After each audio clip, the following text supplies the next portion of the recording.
Everyone, চলে এসেছে আমি সেকেন্ড পার্টি। তারপরে রাত্রির 12টার সময় বোনরা সবাই মিলে নাচ করে আমাকে সারপ্রাইজ দিয়েছিল। আর এত সুন্দর করে ঘরটা কিন্তু আমার বোনই সাজিয়েছিল। তো কেমন হয়েছে অবশ্যই জানিও। আর এই কেকটাও বোন নিজেই বানিয়েছিল। আমি কেমন করে কেক বানাই দেখে দেখে কিন্তু ও কেকটা বানিয়েছিল। তো তারপরে সেলিব্রেশন শুরু।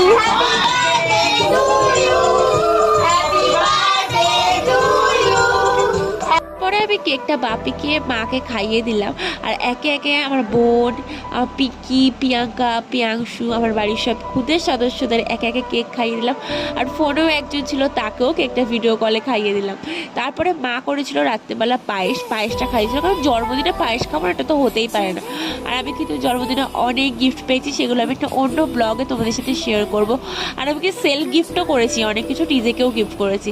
তারপরে অনেক নাচানাচি করে এইভাবে আজকে রাতটা কাটিয়ে ফেলাম। এখনো অনেক সারপ্রাইজ বাকি আছে, দেখা হচ্ছে নেক্সট ব্লগে। টাটা।